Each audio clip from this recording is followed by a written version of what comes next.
Magandang umaga po sa inyong lahat, mga kapatid. Ngayong araw na ito ay piyesta ng Santa Cruz. Piyesta ng ating barangay. Alam niyo po, ang pinagmulan ng piyesta ng Santa Cruz ay karaniwang iniuugnay sa kwento ni Helena of Constantinople na siyang ina ni Constantine the Great.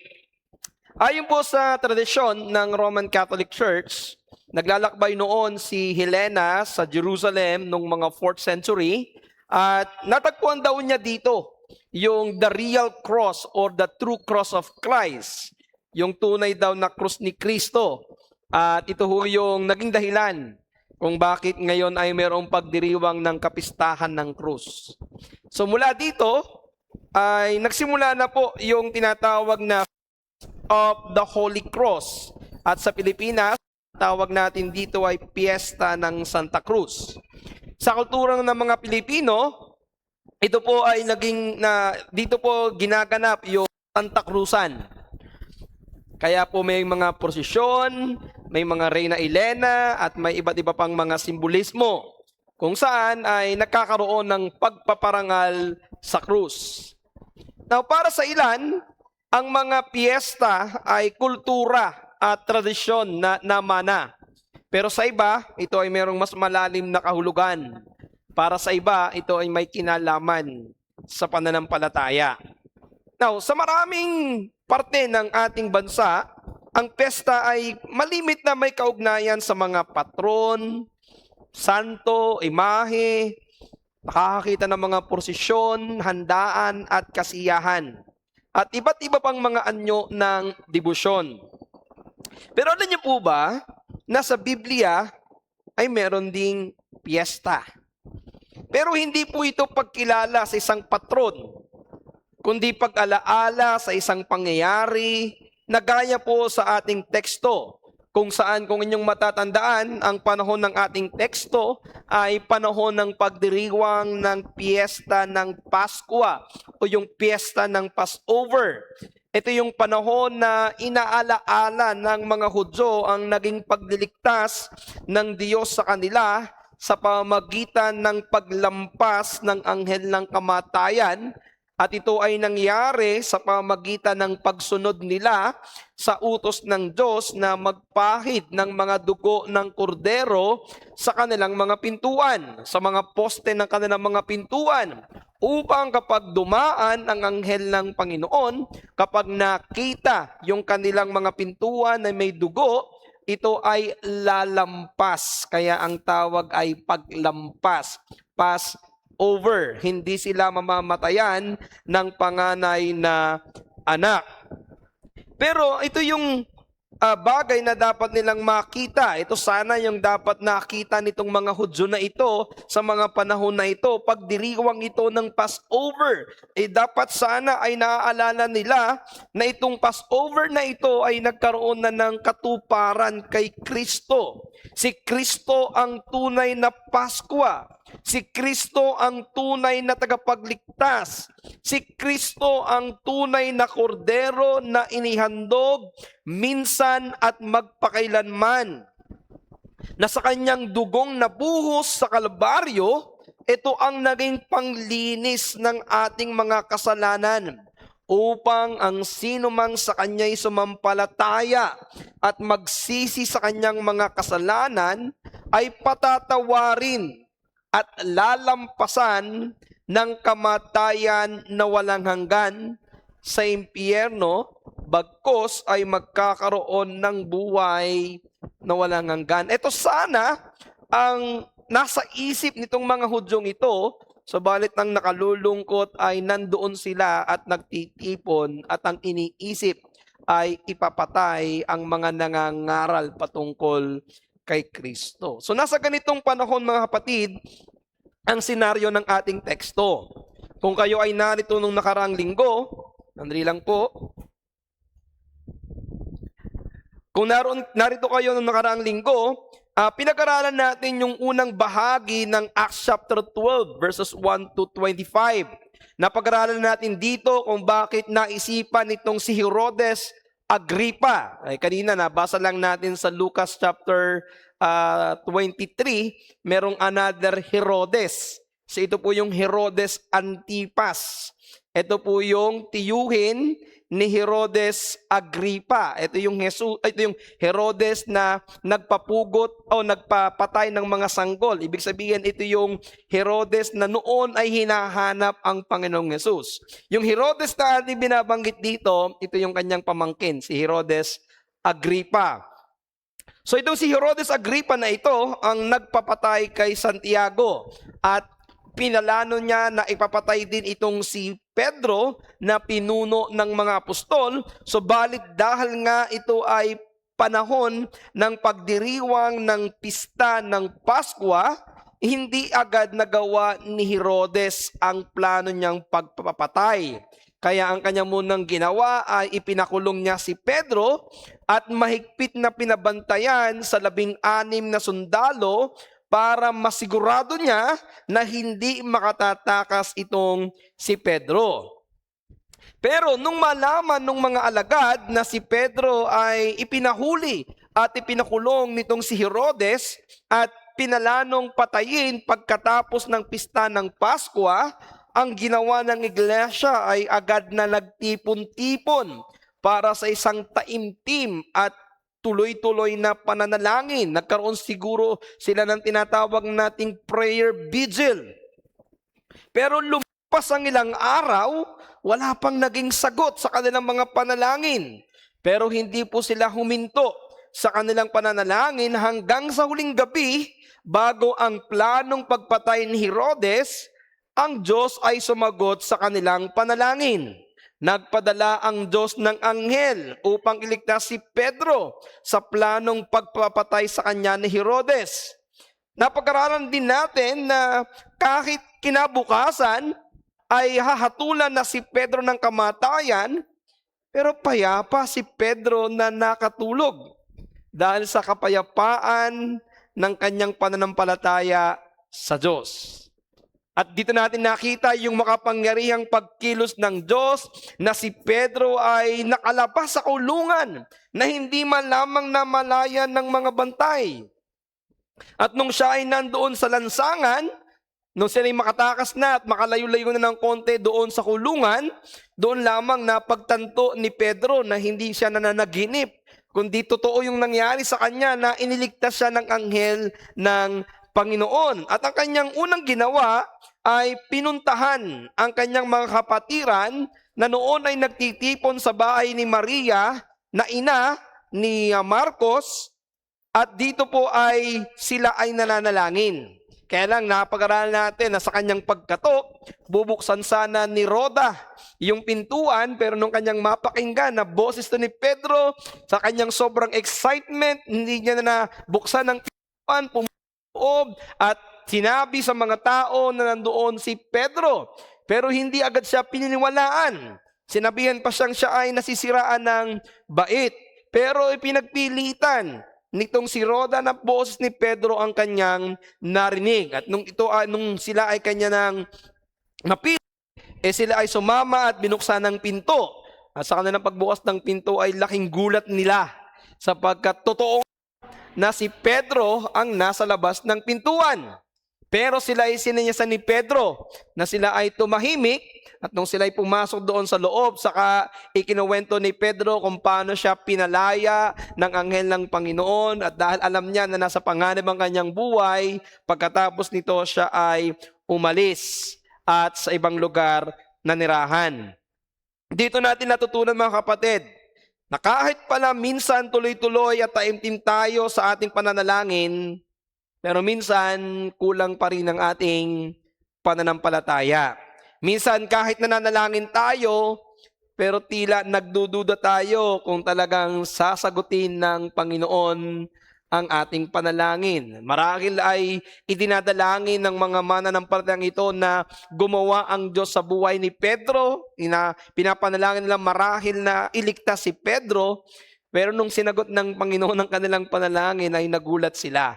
So ito isang katunayan na kahit minsan tayo ay seryoso, pero minsan ang ating pananampalataya ay kulang. Kaya dito tayo ay hinamon nung nakaraang mensahe na ating pong hilingin sa Diyos na palakasin ang ating pananampalataya at pagtitiwala sa Kanya. Na sa ating mga panalangin, maging mapagtiwala tayo sa Diyos at umasa na ang Diyos ay gagawa higit sa ating hinihingi at higit sa ating inaasahan. So ngayong umaga, pag-aaralan na po natin yung susunod na pangyayari na magsisimula naman sa verse 18 to 25. So muli ko po kayong aaniyahan na buksan ang inyong mga Biblia. If you have your own Bible, ang inyong sariling mga aklat, mga sipi ng Biblia ay inyong buksan sa aklat po ng mga gawa. Kabanata po ay 12, talatang 18 hanggang 29. At sa pagkakataon pong ito, babasahin natin yung nangyari pagkatapos ng paglaya ni Pedro. Pero bago natin po ito basahin, tayo dumako muna sa Panginoon sa panalangin. Ama naming Diyos, kami ay muling nagpapasalamat sa inyong biyaya na may pagkakataong kami magsama-sama para magbulay-bulay ng iyong mga salita. Muli ang aming dalangin, samahan kami sa pagkaunawa ng mga katotohanan. At sana, Panginoon, ngayong araw na ito, muli kaming mahamon na tumingin sa iyong kapangyarihan at makita ang iyong kadakilaan. Tulungan niyo kami, Panginoon, na maging matatag sa aming pananampalataya sa kabila ng mga pag-uusig na maaari naming danasin. Ito po aming dalangin sa pangalan ng iyong anak, ng aming Panginoong Yesus. Amen. So muli, buksan niyo po ang inyong mga Biblia at babasahin ko po sa inyo ang Acts chapter 12, verses 18 to 25. Ganito pong sabi ng salita ng Diyos. Nang mag-uumaga na, ay hindi kakaunti ang kaguluhang nangyari sa mga kawal tungkol sa kung ano ang nangyari kay Pedro.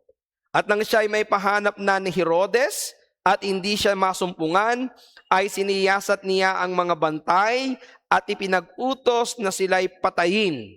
At siya buwat sa Judea ay lumusong sa Cesarea at doon tumira. At galit na galit nga si Herodes sa mga taga-Tiro at mga taga-Sidon. At siya ay nangagkaisang pumaroon sa kaniya, at nang makaibigan na nila si Blasto, nakatiwala ng hari, ay kanilang ipinamanik ang pagkakasundo sapagkat ang lupain nila ay pinapakain ng lupain ng hari. At isang takdang araw ay nagsuot si Herodes ng damit hari at naupo sa luklukan at sa kanyang talumpati at sa kanila ay tumalampati. At ang bayan ay sumigaw, tinig ng Diyos at hindi ng tao. At pagdakay sinaktan siya ng isang anghel ng Panginoon, sapagkat hindi niya ibinigay ang kaluwalhatian sa Diyos. At siya'y kinain ng mga uod at nalagot ang hininga. Dadapo at lumago ang salita ng Diyos at dumami. At nagbalik na galing sa Jerusalem sina Bernabe at Saulo nang maganap na nila ang kanilang ministeryo na kanilang isinama si Juan na may pamagat na Marcos. So mga kapatid, muli binasa po natin ang salita ng Diyos sa aklat ng mga gawa, kabanatang 12, talatang 18 hanggang 25, naway pagpalain ng Panginoon ang kanyang nag-iingat na salita. At gaya po ng nabanggit ko sa inyo last time, ito po ay may parehas ng pamagat, ang kapangyarihan ng panalangin at soberanong pagkilos ng Diyos, part 2. At dahil ito ay pagkapatuloy lamang, again, we have the same message. Ang iglesia ay dapat palaging umasa sa Diyos sa pananalangin kahit sa mga sitwasyon na tila wala ng pag-asa.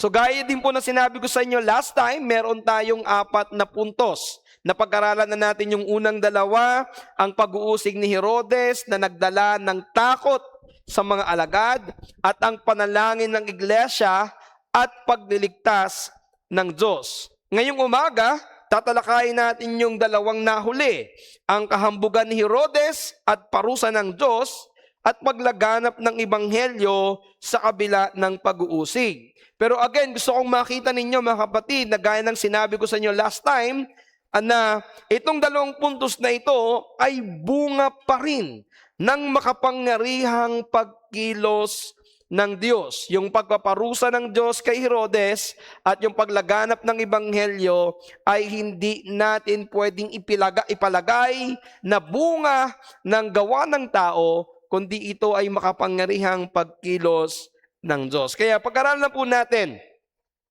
ang ikatlong puntos natin, ang kahambugan ni Herodes at parusa ng Diyos. So, nung kinaumagahan, nagkaroon po ng malaking kaguluhan sa loob ng kulungan. Nung siguro nagkagisingan na sila o na, kumbaga, nalaman na ng lahat na wala si Pedro, na hindi man lamang nila namalayan kung paano nangyari. Siguro takang-taka sila. Lalong-lalo na yung dalawang bantay na nakakadena sa dalawang kamay ni Pedro. Paano kaya nangyari yun? Na nakatakas si Pedro na hindi man lamang nila namamalayan. Wala naman pong sinabi sa banal na kasulatan na natutulog ito. So marahil talagang it's either binulag ng Diyos o yung dalawang katabi ni Pedro ay pinatulog ng Diyos para si Pedro naman ang magising. So talagang hindi kayang ipaliwanag nitong mga 16 na sundalong ito kung paanong nakatakas itong si Pedro. Kahit ako mga batid, hindi ko maisip paano nangyari yon. Di ba parang sa movie lamang natin nakikita yung ganung mga senaryo na bigla na lamang malalaglag ang kadena, lalabas ng hindi man lamang namamalayan, o kaya naman may napapanood tayo ng mga magagaling na agent, gumagawa sila ng paraan para makatakas. Pero hindi ito movie, ito isang realistic na event na kung saan gumawa ang Diyos na iniligtas niya ang kanyang alagad sa bingit ng kamatayan na plano ng kaaway. Kaya isipin natin dito ngayon yung pagkadismaya nitong si Herodes. Wala na ang kanyang ipapapatay na magdadala sa kanya ng kasikatan at papuri ng mga Hudyo. Kaya ang ginawa ni Herodes nung kanyang mabalitaan na si Pedro ay nakatakas, ipinahanap niya agad si Pedro sa lahat ng lugar. Kaya lamang ang problema ay hindi niya makita. Kaya ang pinagbalingan niya ng galit ay yung mga sundalo. Malamang pinaimbestigahan ni Herodes itong mga sundalo na ito at inalam kung ano ang dahilan, kung paano nakatakas itong si Pedrong ito. Pero sa tingin ninyo, ano ang isasagot ng mga sundalo? Hindi ko namin alam. Hindi namin maipaliwanag paano nakatakas itong si Pedro. At marahil, dahil nga po itong si Herodes, gaya ng kanyang mga ninuno, ay merong laging tamang duda, katulad ni Herod the Great, na kung saan ay ipinapatay ang kanyang ama, itong si Herodes, si Aristibolos, na ama ni Agrippa, dahil sa pag-aakala na baka agawin ng kanyang trono, malamang inisip nitong si Herodes na nakipagsabuatan itong mga sundalong ito sa mga alagad ni Pedro. Kaya ang sabi nila, hindi nila alam kung paano nakatakas. Kaya out of desperation, dahil sa galit, ipinapatay nitong si Herodes ang 16 na alagad. Now, mga kapatid, ito isang malaking kahihiyan para kay Herodes. Wala po siyang mukhang iyaharap sa mga Hudyo. Hindi niya masasabing natakasan siya ng isang bilanggo na binantayan ng 16 na sundalo. Kumbaga, magpapakita ito ng kanyang kahinaan. Kaya ano po ang ginawa nitong si Herodes? Para hindi harapin ang kanyang kahihiyan, mula sa Judea, pumunta siya ng Caesarea at doon na lamang tumira. Now, pagdating po ng verse 20, nabasa natin na biglang galit na galit itong si Herodes sa mga taga-Tiro at mga taga-Sidon.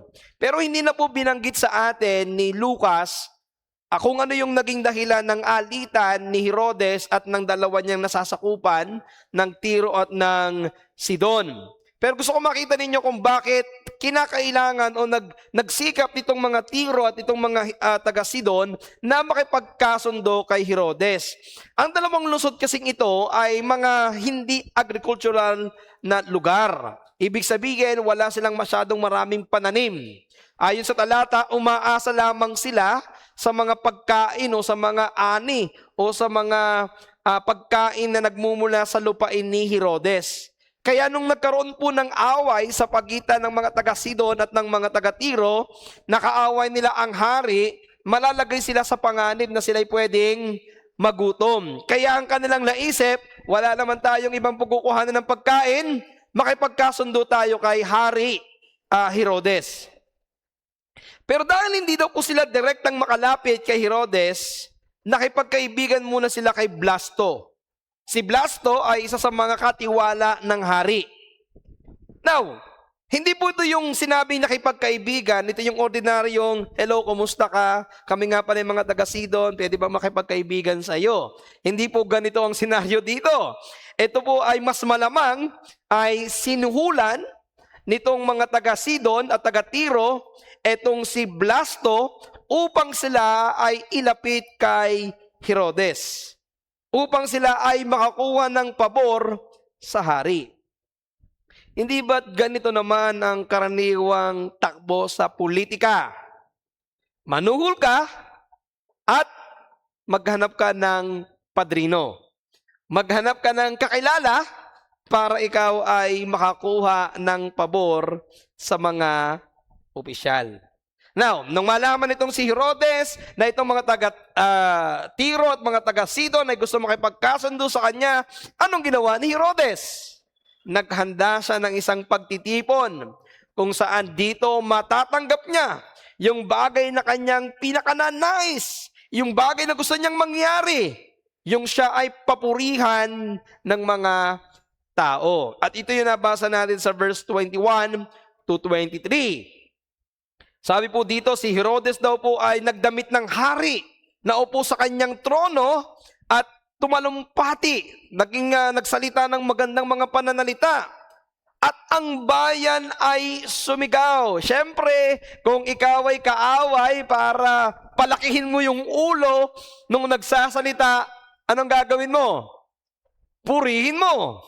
So ang sagot ng mga taga-Sidon, ng mga taga-Tiro, tinig ng Diyos at hindi ng tao. Etong siguro imagine nyo, itong si Herodes nagsasalita at narinig niya ang tinig na yon, lumaki yung kanyang tenga, lumaki yung kanyang ulo, sapagkat natanggap niya yung kanyang hinahanap, yung gustong-gusto niyang mangyari, yung kilalanin siya ng mga tao, yung papurihan siya ng mga tao. Pero pagdating ng verse 23, ang sabi ng talata, at pagdakay sinaktan siya ng anghel ng Panginoon, sapagkat hindi niya ibinigay ang kalawalatian sa Diyos, at siya'y kinain ng mga uod, at nalagot ang hininga. So dito, makikita natin yung tunay na puso ni Herodes. Pansinin natin dito na ipinahayag ng mga tao ang natatagong laman ng puso ni Herodes, na gusto niyang kilalanin siya bilang dakila, na siya ay higit sa ibang mga hari, na siya ay tila isang Diyos. Pero dito, hinatulan siya ng Diyos. Pinatay siya ng Diyos. Dahil sa kanyang pagtanggap sa kaluwalhatian na para sa Diyos, sa kanyang pag-angkin sa kaluwalhatian na hindi nararapat sa kanya.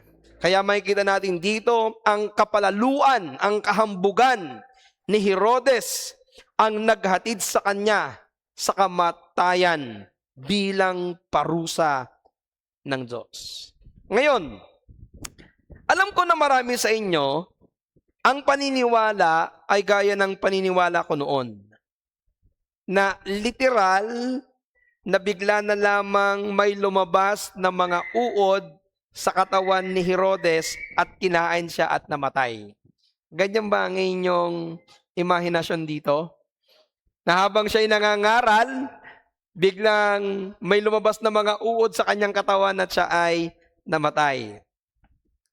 Itama ho natin ang ating imahinasyon sa magitan ng historical fact.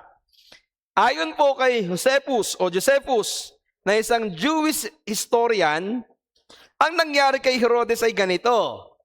Biglang sumakit ang kanyang tiyan, Dahil sa maraming uod, pinagsaktan siya ng tiyan sa loob ng 5 araw at saka siya namatay. So hindi pala ho ito yung nagsasalita siya na bigla na may lumabas na uod sa kanyang ilong, tenga, mata at bigla siyang namatay. So ayon sa historian, katulad ni Josephus, na isang Jewish historian, at maging itong si Lucas, parehas silang naniniwala na itong si Herodes ay hindi namatay sa natural na kamatayan. Pininiwalaan na siya ay nagkaroon ng uod sa kanyang tiyan. Siguro sa atin ang tawag natin bulate, sa kanila ay uod na naging sanhi ng kanyang kamatayan. At ito ay maliwanag na hatol ng Diyos ng dahil sa kanyang kahambugan. So ano yung pinapakita sa atin ng mga talatang ito? Ito yung punto natin mga kapatid. Ang kapalaluan ay kasalanan at ito ay malimit na ikinababagsak ng mga tao. Ito yung maliwanag na pababala sa atin ng salita ng Diyos. Sa Proverbs chapter 16, verse 18, Kawikaan 16, talatang 18, ang kapalaluan ay nagpapauna sa kapahamakan at ang pagmamataas na diwa ay sa pagkabuwal. Pride goeth before destruction. Nauuna daw ang kahambugan bago ang kapahamakan. Sabi ng Kawikaan 29 verse 23, ang kapalaluan ng tao ay magbababa sa kanya. Ang kahabugan ng tao ang magpapabagsak sa kanya. Sabi ng Kawikaan 16 verse 5, Proverbs 16 verse 5, ang bawat nagmamataas ng puso ay kasuklam-suklam sa Panginoon. Therefore mga kapatid, gusto ko makita ninyo na ang pride, kahambugan, kapalaluan, kayabangan ay hindi isang simpleng kasalanan. Ito'y ugat ng maraming kasalanan. Ito yung unang kasalanan na nakita natin sa pagbagsak ng tao at ng mga anghel sa langit. Hindi ba't nung si Eva at si Adan ay bumagsak, ang ginawa ng kaaway ng anghel, ng demonyo na pumasok sa ahas, tinukso siya na kapag siya ay kumain ng tinapay, siya ay magiging gaya ng Diyos na nakakaalam ng masama at mabuti. Ang mga anghel sa langit na nagrebelde sa Diyos ay nagrebelde dahil gusto nilang maging gaya ng Diyos. Therefore, dahil sa kanilang kahambugan, sila'y pinabagsak ng Diyos. Now, alam niyo po, mayroong iba't ibang uri ng spiritual pride. May iba't ibang uri ng pride. At meron akong nakitang 4 lamang muna na ibibigay sa inyo. Una, meron tinatawag na spiritual pride. Ito yung ugali ng isang tao na ang tingin niya sa kanyang sarili ay mas banal siya kaysa iba. Ito yung tinatawag natin na holier than thou attitude.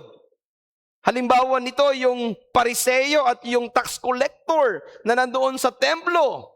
Napansin niyo ba doon kung paano manalangin yung tax collector at kung paano manalangin yung Pariseo? Yung Pariseo na nanalangin na itinataas ang kanyang sarili na hindi siya gaya ng iba. Hindi ba't minsan ganyan ang tingin natin sa ating sarili? Ang tingin natin ay hindi tayo gaya ng iba. Na parang ang tingin natin sa ating sarili ay mas banal tayo kaysa iba. Ang tawag dyan na spiritual pride. Meron din naman pong intellectual pride. Ito yung pagtitiwala sa sariling kalaman. Ito yung taong siya na yung pinakamagaling. Siya yung laging tama. Ito yung taong hindi marunong tumanggap ng pagtutuwid, pagtuturo. Ito yung tao na kapag tinuturuan mo, mas magaling pa sa'yo. Ayaw makinig. Ito yung mga tao na kapag sinasabihan mo ng tama, ayaw sundin kasi ang tingin niya siya ang laging tama. Ang tawag dyan is spiritual pride. Gusto mo ikaw ang laging magaling. Meron ding tinatawag na moral pride. Ito naman yung pag-iisip na mabuti ako kaya tanggap ako ng Diyos. Ito yung mga taong naniniwala na tatanggapin sila ng Diyos ng dahil sa kanilang kabutihan. Ito yung taong laging ikinukumpara yung kanyang sarili na siya ay mas mabuti kaysa iba. Naranasan nyo na ba na magkaroon ng comparison? Hindi naman ako katulad nung iba na nagnanakaw. Hindi naman ako katulad ng iba na chismosa. Hindi naman ako katulad ng iba na ganitong mag-isip. Parang itinatas mo ang sarili mo sa magitan ng pagbababa sa iba. Mas nakikita mo ang sarili mo na mas mabuti kaysa iba. At malimit, ito yung mas nakikita nyo naman sa mga kalsada at sa mga opisina. Positional pride. Pagmamataas ng dahil sa katungkulan, posisyon o kapangyarihan. Siguro, hindi ko alam kung napanood nyo, lately meron na naman pong road rage. At ito'y tungkol doon sa isang nagmamaneho ng motor, move it driver, at saka isang naka-Montero yata ito. Yung nakamotor ay nandoon po at tumigil sa pedestrian lane kasi may dataan, pero yung isang naka-Montero yata na kulay puti, hindi nagustuhan yung pagtigil. Binusinakan niya at hinarangan. At mag-aaway siya. Ano nakikita natin dito? Porket ikaw ba, four wheels na maganda, mas mataas ka na kaysa doon sa nakamotor lamang. Ito yung pinapakita ng senaryo. Nakamotor lamang at isang mayaman at malaking sasakyan. Sa loob ng opisina, kapag ikaw ay mayroong positional pride, ito yung kahit dahil ikaw yung boss, parang hindi ka nila pwedeng sagiin. Kantiin nyo ng lahat sa loob ng opisinang ito, wag lamang ako. Dahil magugulo ang buhay mo. Diba? Kapag ikaw ay mayroong kapangyarihan o posisyon, gagamitin mo ito at tatanungin mo, hindi mo ba kilala ang tatay ko? O hindi mo ba kilala ang tiyuhin ko? Hindi mo ba kilala si kumpare o si kumare? Gumagamit ka ng posisyon, gusto mong gamitin ito para makapag-yabang. Pero napakaganda yung nabasa ko tungkol doon kay Jonathan Edwards. At ito sabi ni Jonathan Edwards sa kanyang Works of Jonathan Edwards Volume 1. Sabi niya, pride is much more difficult to be discerned than any other corruption because it is natural to us. Sabi ni Jonathan Edwards, yung kahambugan ay isang bagay na mahirap malaman sapagkat ito daw ay natural na nangyayari sa atin. Ibig sabihin, mahirap malaman ang ating pagiging palalo o yung ating pagiging mayabang. Bihirang-bihira mong mapansin sa iyong sarili na ikaw ay nagyayabang. Hindi mo nakikita na ikaw pala ay meron ng spiritual pride, intellectual pride, moral pride, positional pride. Hindi mo ito basta-basta nalalaman sapagkat natural sa tao ang pagiging mayabang. Alam nyo, sa banal na kasulatan, napakagandang paalala ito sa atin at sa mga kasaysayan na maraming mga tao ang nagyabang pero ibinagsak ng Panginoon. Una, si Pharaoh. Hindi ba't paulit-ulit niyang pinatigas ang kanyang puso at hindi niya hinayaan na lumaya ang bayan ng Israel? Pinatigas niya ang kanyang puso laban sa Diyos. Kaya ano nangyari? Pinarusahan siya ng Diyos. Kaya siya at ang kanyang mga kababayan, ang kanyang mga sundalo ay sama-samang namatay. Nilamon sila ng dagat dahil sa kanilang kahambugan. Siguro narinig nyo na ang tungkol kay Haring Nebuchadnezzar, isang makapangyarihang hari ng Babylonia na nag-angkin ng kaluwalhatian para sa kanyang sarili. Sinabi niya sa Daniel chapter 4 verse 30, hindi ba ito ang dakilang Babylonia na aking itinayo?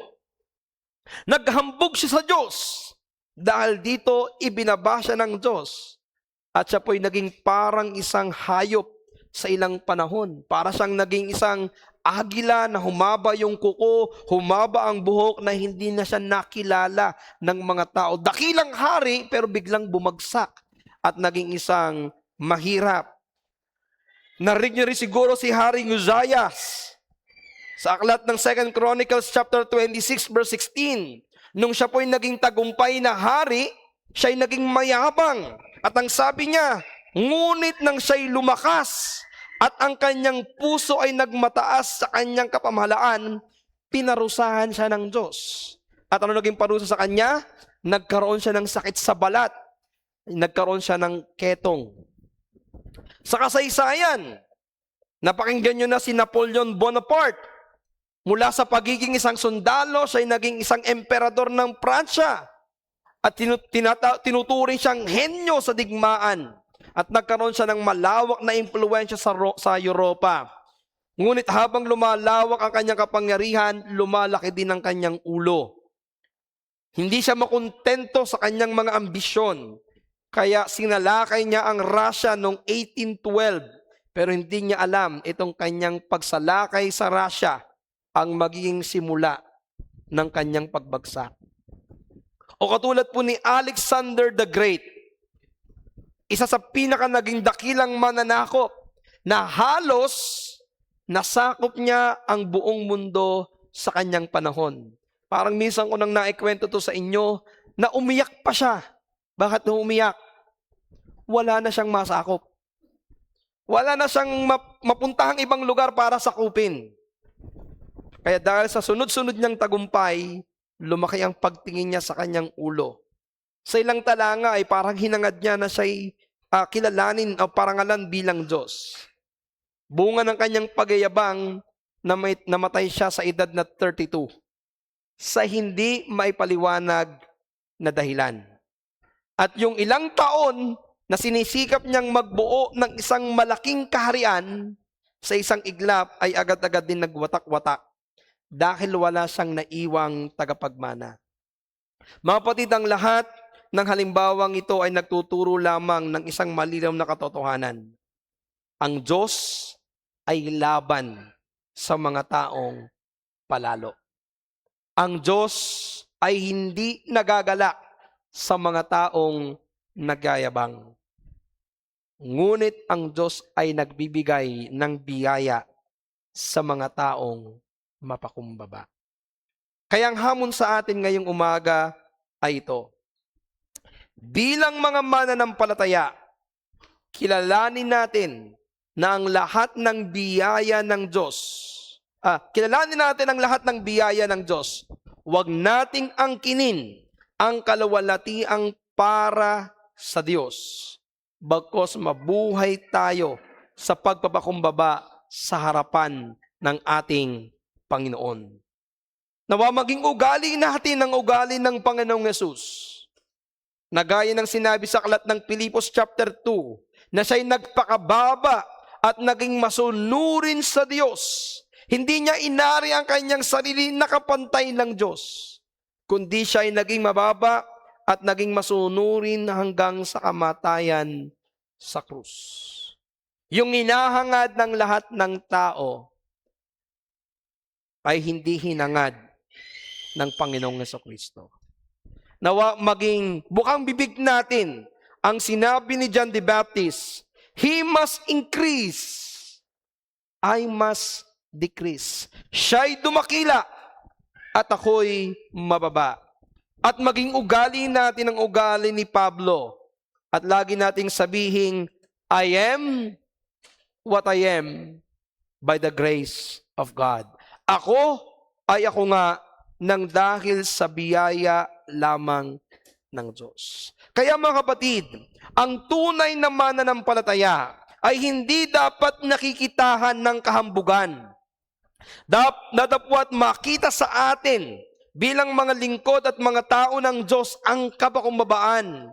Mga kapatid, anuman ang ating marating sa buhay, anuman ang kapangyarihan na ating makamtan, anuman ang kayamanan na ating tangkalikin, huwag nating kalimutan, Diyos at Diyos lamang ang nagbigay ng lahat ng yan. Kaya Diyos lamang ang dapat mapapurihan. Soli Deo Gloria. To God be the glory alone. Alam nyo, noong bansa ng Israel ay pinalaya ng Panginoon sa pagkaalipin sa bayan ng Ehipto, ang Diyos ay nangako sa kanila na sila ay dadalhin sa lupaing pangako ng Kanaan. Pero nung sila ay naglalakbay at malapit na sa lupain ng Kanaan, ang Diyos ay nagbigay ng babala. At ang babala sa kanila ng Panginoon, kapag sila daw ay nagkaroon na ng kayamanan, kapag dumami na ang kanilang mga hayop, kapag sila ay nakapagtayo na ng kanilang mga bahay, merong isang bagay na wag silang kakalimutan. Ang Diyos ang nagpalaya sa kanila sa Ehipto. Ang Diyos ang nagbigay sa kanila ng lahat ng meron sila. Kaya mga kapatid, ito'y paalala sa atin. Ang dapat makita sa mga mananampalataya ay ang kapakumbabaan at hindi ang kahambugan. Kaya, wag sanang maging totoo sa atin. Ano nyo tayong mga Batanggenyo ay mayroong kasabihan. Maubos na ang yaman, wag lang ang yabang. Nakikita yan sa piyestahan. Mangungutang, makapaghanda lamang. Makapagpa-impress lamang sa mga tao. Pero pagkatapos nito, problema ang babayaran. Mapatid sa ating mga Kristiyano, wag sanang maging ugali pa rin natin ito, na ang ating ipakita ay ang kayabangan at makita ito ng mga tao. Sa ating mga Kristiyano, kahit na po tayo maging mga Batanggenyo, hindi na dapat makita sa atin ang kayabangan dahil tayo ay nakay Kristo.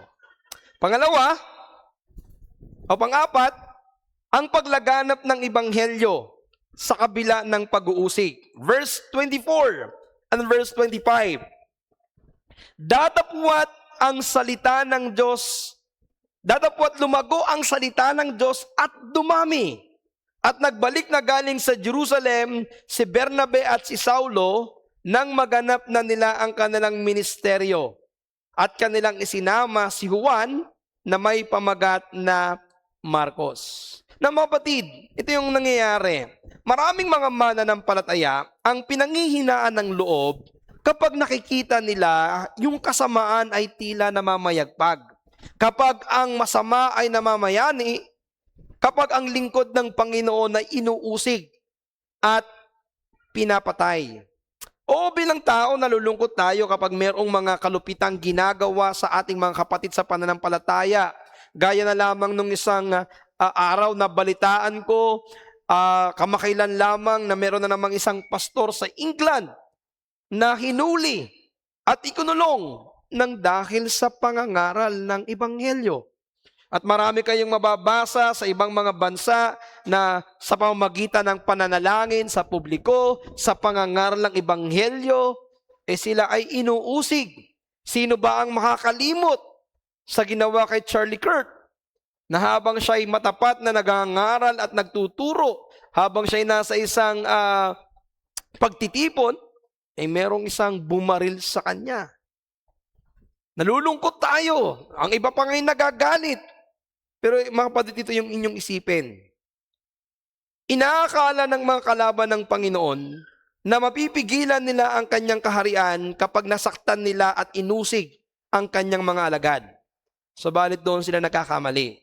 Dahil kahit ang matinding pag-uusig ay maaaring gamitin ng Diyos para lalong lumaganap ang Ebanghelyo. Do you still remember chapter 11? Bakit po nagsimula ang iglesia ng Antioch? Sa anong paraan ito nagsimula? Sa pamamagitan ng mga alagad na inusig sa Jerusalem. Nagtungo sila sa iba't ibang lugar hanggang sa nakarating sila sa Antioch. Now, alam niyo po, may mga pagkakataon na kapag ikaw ay lalong pinapahirapan, lalong dumarami. Now, sa Old Testament, ito naging kwento ito, na nung lalong inu-oppress ang mga Israelita, ang nangyayari? Lalong dumami yung mga Israelita. Diba? Habang naghihirapan, lalong dumarami. Kaya lang minsan, nagagaya ito ng mga mahihirap na tao. Kung sino yung mas mahirap, mas maraming anak. Kasi habang nahihirapan daw, mas lalong dumadami. Hindi po yun, ha? Ang ibig sabihin, sa larangan ng Ebanghelyo, ang pag-uusig ay hindi nagiging hadlang. Ito'y dapat nagiging tuntungan sa lalong pagdami ng ebanghelyo. Nagaya na lamang po ng isang Bermuda grass. Kilala po natin ang Bermuda grass bilang isang magandang damo sa ating pong mga bakuran. Pero alam niyo po ba na ang Bermuda grass ay isang damo na mabilis kumalat? Kapag tinabas mo ito o naputol, lalo po itong nagkakaroon ng maraming ugat.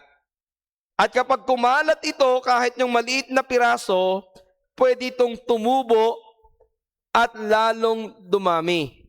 Kaya habang pinuputol, lalong dumadami. Ang iniisip na at ginagawa ng mga kalaban ng kaharian ay kanilang patayin at usigin ang mga alagad. Pero hindi nila nakikita, kinakasangkapan ng Diyos ang ganitong mga pangyayari upang lalong lumago ang kanyang salita. Inisip ni Herodes na mapipigilan niya ang Kristyanismo kapag pinatay niya ang mga alagad ni Kristo. Subalit nagkamali siya. Dahil sa dulo sa ating binasa, pinarusahan siya ng Diyos at sa kanyang kamatayan ay dumami ang mga alagad. So ano yung pagbubulay-bulayan natin ngayong umaga? Ito. Bagamat minsan ang kasamaan ay tila nagtatagumpay, huwag tayong mag-alala dahil ang Diyos ay nasa kanya pa ring trono. Pinalano niya ang lahat at kontrolado niya ang lahat. Magtiwala tayo sa kanyang soberanong plano. Tandaan ninyo, ang ebanghelyo ay plano ng Diyos. Ang iglesia ay bayan ng Diyos. Bagamat ang kanyang bayan ay maaring humarap sa iba't ibang pag-uusig mula sa mga tulad ni Herodes at masaktan at masaksihan ang pagiging martir ng mga tapat na lingkod na tulad ni Santiago at ni Esteban. Ang kabanatang ito ay narito upang ipalaala sa atin na sa bawat panahon, ang Diyos ay hindi natutulog.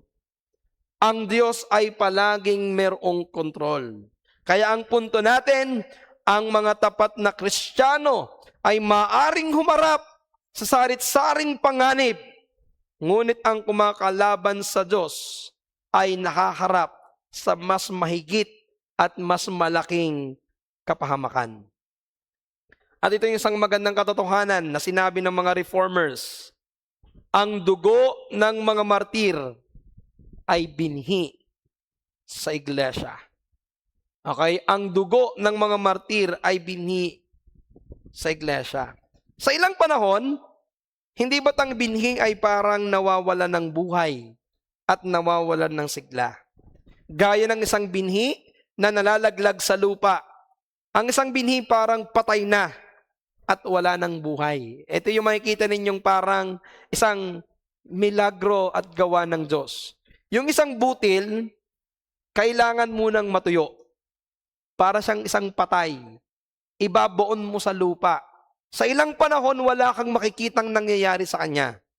Subalit, paglipas ng panahon, kapag ito ay nadiligan, ito ay sisibol at mamumunga at mas magiging marami ang kanyang bunga higit sa itinanim na binhi. Ganito nating tingnan ang ating paglilingkod sa Panginoon. Ganito nating tingnan ang dugo ng mga naunang mga martir sa atin. Makita natin kung paanong ang Diyos ang magbubunga sa buhay ng mga tao na inusig ng mga kalaban. Nakita natin ang bungang yan sa huling talata ng ating pong teksto. Tandaan natin, ang pag-usig noon ay nagsimula sa panahon ni Esteban, na kung saan ay pinamunuan noon ni Saulo. Pero yung pag-uusig na ito kay Esteban ay nagbunga ng mas maraming mga alagad. Nangalat ang mga alagad, nakarating sila sa iba't ibang lugar hanggang sa Antioquia at dito nagsimula ang ikalawang iglesia. At dito rin natin nakita na nagbunga ang pag-uusig kay Esteban ng isang dakilang bunga. Sino yun? Si Saulo. Ang isa sa naging tagapagturo ng iglesia ng Antioch sa kabanatang 11. isa. At dito nakita natin sa pagkatapos ng kabanata na kung saan ay pabalik na itong sina Bernabe at itong si Saulo, saan? Pabalik na sila ng Antioch matapos nilang gawin ang kanilang tungkulin. Ang kanilang tungkulin na ipamigay, ipamahagi ang tulong ng galing sa Antioquia.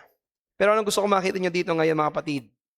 Padagdag na ng padagdag ang mga lingkod ng Panginoon. Mula kay Bernabe, hinanap niya si Saulo, at pagdating po ng ating huling teksto, meron ng bagong alagad na maglilingkod sa Panginoon. Sino yun? Si Marcos, na anak ni Maria. Si John Mark na sumulat ng aklat ng Mark. Ang ikalawang ebanghelyo. Mga kapatid, makikita natin dito, hindi nagiging walang kabuluhan ang bawat pagtatanim ng ebanghelyo sa buhay ng mga tao. Na kahit ang ating buhay ay maging kabayaran ng ebanghelyo, ito ay hindi mawawalan ng kabuluhan. Kaya ang hamon ko sa inyo ngayong umaga, maging matapat tayo sa pagbabahagi ng ebanghelyo sa kabila ng mga pag-uusig ng tao. At umasa tayong pagbubungahin ito ng Panginoon sa kanyang itinakdang panahon. Sabi ng banal na kasulatan, let us not grow weary in well-doing. For in due season, we will reap if we faint not. Huwag tayong mawalan ng pag-asa sa ating ginagawang pagtatanim, sa ating ginagawang pagsasabog ng binhi, sapagkat kung hindi tayo manghihinuha, kung hindi tayo mapapagod, tayo ay aani at tayo ay pagpapalain ng Panginoon. I will end with one illustration ng isang comment. At gagamitin ko yung isa nating bagong bautismo. Alam nyo, nag-comment sa post natin sa GC, yung isang pastor na ginamit sa buhay ni Ate Mila. Sina Pastor Eman. Nagulat ako kasi nag-comment siya at sabi niya, purihin ang Panginoon dahil nga si Ate Mila for many years ay nagkaroon ng pagtugon sa Panginoon. Nung ko lang nalaman during the interview na ang nagsimulang magbahagi ng ebanghelyo sa kanila ay si Pastor Eman. Ito yung, kaya ang comment ko doon ganito, kayo ang nagtanim, kami ang nagdilig, pero ang Diyos ang nagpabunga. Ilang taon yon? Ilang taon na siyang umaaten sa atin for many years, na umaaten mula pa doon sa Batangas City hanggang sa nakarating dito. It takes time, pero hindi naging walang kabuluhan ang pagtatanim ng binhi. Sa tamang panahon, ito ay magbubunga. Huwag tayong mapagod na mag-imbita. Huwag tayong mapagod na magbahagi ng ebanghelyo. Kahit na tayo inuusig, kahit na tayo pinagtatawanan, tandaan natin, hindi babalik na walang kabuluhan ang salita ng Diyos na naipangaral sa puso ng mga tao. Kaya kahit matagal na natin sila nabahaginan, asahan natin, isang araw ang Diyos ay gagawa. Maaring tayo ay gamitin tagapagtanim, ang iba ay gamitin tagapagdilig, pero ang Diyos ang magpapabunga. Gaya ng ating nakita, hindi dapat tingnan ang pag-uusig bilang hadlang sa pagbabahagi ng ebanghelyo. Tingnan natin ito bilang isang hamon para maging totoo at mas seryoso ang ating pagbabahagi ng ebanghelyo. Kaya ngayong umaga mga kapatid, sana napaalalahanan tayo. Ang kahambugan o kapalaluan ay hindi dapat makita sa buhay ng mga Kristiyano, at ang pagbabahagi ng ebanghelyo ay dapat ipagpatuloy sa kabila na tayo ay maaring makaranas ng mga pag-uusig sa tao. Manalangin tayo. Ama naming Diyos, ngayong umagang ito, isang magandang paalala sa amin ang aming napag-aralan. Hindi mananalo sa iyo ang gawa ng kaaway. Maaring sa ilang panahon makita namin na ito ay tila namamayagpag at namamayani. Maaring kami ay natatakot o nagdadala ng pangamba. Pero ngayong araw na ito kami napadalahanan. Ang mga bagay nito ay pansamantala lamang. Ikaw ay Diyos na nakaupo pa rin sa iyong trono. Kontrolado mo ang lahat ng bagay. Dapat naming tingnan na hindi mo hahayaang mangyari ang mga bagay na hindi ayon sa iyong kalooban. Pinalano niyo po na mapatay itong si Santiago. Pinalano niyo po na makatakas itong si Pedro. At ngayon, pagkatapos ng pag-uusig na ito, nagbunga ng marami. Nagbunga ng maraming mananampalataya. Panginoon, ngayong araw na ito, hamungin niyo kami bilang iyong iglesia na patuloy naming panghawakan ang katotohanan ito. Magbubunga ang lahat ng pagpapagal. Magbubunga ang lahat ng pagtatanim. Magkakaroon, Panginoon, ng pagpapala sa mga taong nakakarinig ng iyong salita. Habang lahat tayo nakapikit at nakayuko, sa bawat kapatid na nandito ngayon, nakita natin ang paalala sa atin na walang lugar sa ating buhay ang kahambugan. At dapat nating pagtiisan ang lahat ng pag-uusig nang dahil sa pangaral ng Ebanghelyo. Nawa ngayong araw na ito, kung kinilos ka ng Panginoon upang makita ang iyong sarili sa kalagayan ng pangangaral, nawa tumugon ka sa umagitan ng pananalangin. At sa aming mga bisita ngayong araw na ito, sana nakita ninyo na ang ipinapangaral ni Pedro ay ang Ebanghelyo ni Kristo, na si Jesus lamang ang tanging paraan upang magkaroon ng buhay na walang hanggan. Hindi ito tinanggap ng mga tao, kaya gusto nilang ipapatay si Pedro. Pero sana ngayong umagang ito, tanggapin mo ito, sapagkat ito yung katotohanan ng magpapalaya sa iyo sa kasinungalingan.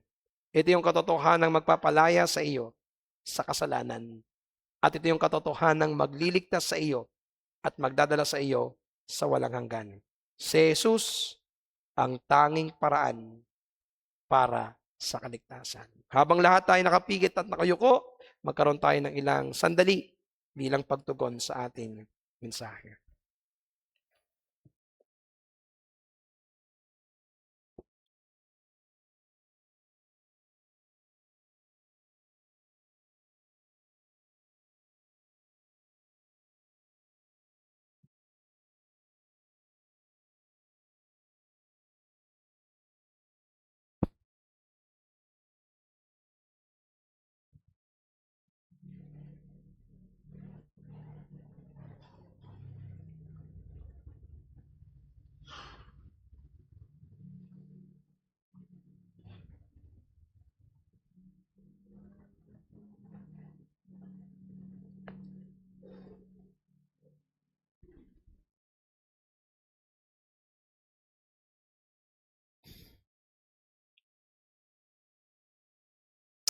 Manaming Diyos, muli po sa oras na ito, tinatanghal namin ang iyong dakilang pangalan, inikilala namin ang iyong kadakilahan.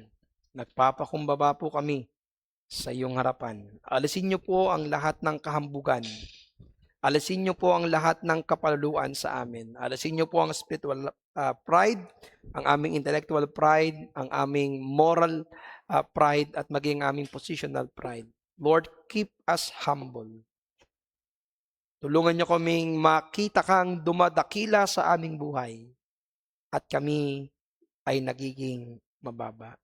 Tulungan niyo rin kami, Panginoon, na magkaroon ng katapangan na harapin ang mga pag-uusig ng mga tao habang kami nangangaral at nagbabahagi ng Ebanghelyo. Tingnan namin to bilang isang pagpapala at bilang isang hamon sa aming pagbabahagi ng Ebanghelyo. Huwag naming tingnan ang mga pag-uusig, pagtawa, at mga pangungutya bilang hadlang, kundi bilang isang pampatapang, sapagkat ito ay magdadala, Panginoon, ng kaligtasan sa makakarinig ng Ebanghelyo ni Kristo. O Diyos, ikaw lamang ang aming sinasamba, pinapupurihan at niluluwalhati. Ang lahat ng ito, dalangin namin sa pangalan po ng iyong anak, ng aming Panginoong Yesus. Amen.